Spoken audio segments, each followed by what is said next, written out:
ఎట్టకేలకు అమరావతికి చట్టబద్ధత. ఎస్, అమరావతి ఇంకా ఆంధ్రుల రాజధానిగా అయింది. చట్టబద్ధ రక్షణ ప్రక్రియ సంపూర్ణం. రాష్ట్రపతి ముర్ము గారు దానికి ఆమోదముద్ర కూడా వేశారు. ఆంధ్రప్రదేశ్ రాజధానిగా అమరావతికి చట్టబద్ధ కల్పించే ప్రక్రియ సంపూర్ణమైంది. ఇప్పటికే పార్లమెంట్ ఉభయ సభల ఆమోదం పొందిన బిల్లుపై రాష్ట్రపతి ఆమోదముద్ర కూడా పడింది. చట్టబద్ధ రక్షణ ప్రక్రియ సంపూర్ణం. రాష్ట్రపతి ఆమోదముద్ర, వెంటనే గెజిట్ నోటిఫికేషన్ జారీ. 2024 జూన్ 2 నుంచే అమరావతిగా ఆంధ్రప్రదేశ్ రాజధానిగా చట్టబద్ధత ప్రక్రియ పూర్తి. విభజనలో కూడా ఏదైతే ఆంధ్రులకు కొత్త రాజధాని అని కొటేషన్స్లో పెట్టారో కొత్త రాజధాని తీసి అమరావతి అని కూడా మాడిఫికేషన్ చేయబోతున్నారు. అదే ఇక్కడ ఉంది. రాత్రి 10 గంటలకల్లా గెజిట్ నోటిఫికేషన్ కూడా వెలువడి ఉంది. దీంతో అమరావతికి కేంద్ర స్థాయిలో చట్టబద్ధమైన రక్షణ లభించినట్లయింది.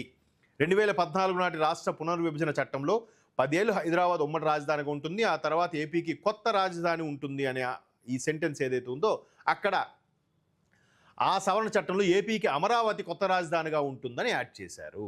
మొత్తానికి అన్నీ కూడా చకచక అడుగులు పడుతున్నాయి. ఆంధ్రప్రదేశ్లో కూడా కూటమి ప్రభుత్వం ఉంది, కేంద్రంలో కూడా కూటమి ప్రభుత్వం ఉండడం వల్ల ఇది మరి కాస్త సులువుగా అయిందని చెప్పొచ్చు. ఎందుకంటే ఏప్రిల్ 1న లోక్సభలో, ఏప్రిల్ 2న పెద్దల సభ రాజ్యసభలో అయింది.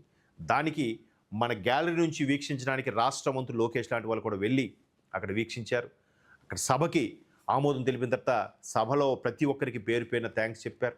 ఈవెన్ తెలంగాణ కాంగ్రెస్ కూడా అమరావతికి చట్టబద్ధత మీద మద్దతు పలికింది. ఒక్క బీఆర్ఎస్ న్యూట్రల్గా ఉండిపోయింది. బీఆర్ఎస్ కూడా న్యూట్రల్గా ఉండిపోవడంతో అసలు వైకాపాకి దొన్నే లేకుండా పోయింది.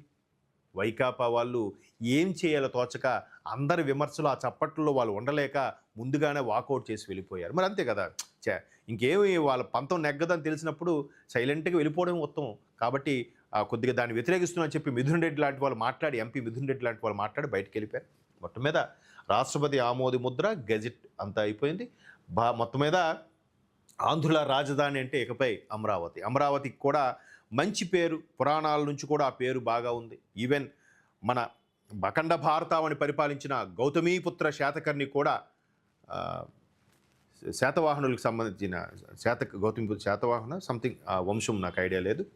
ఆ శాతకర్ణికి ఇక్కడ నుంచి కూడా మనకి అఖండ భారతాన్ని పరిపాలించారు. దానిపై ఒక సినిమా కూడా వచ్చింది, మనం చూసాం. సో దాన్నే మరలా ఇప్పుడు అమరావతిగా పెట్టడం, పురాణాల్లో కూడా అమరావతికి మంచి పేరుంది. ఈవెన్ అమరావతి అంటే ఇంద్రుడు పరిపాలించే నగరం కూడా చెప్తుంటారు. సో అంత మంచి పేరుని దాని క్యాపిటల్గా పెట్టడం కూడా చాలామంది హర్షిస్తున్నారు. సో ఇకపై ఆంధ్రప్రదేశ్ రాజధాని అమరావతి.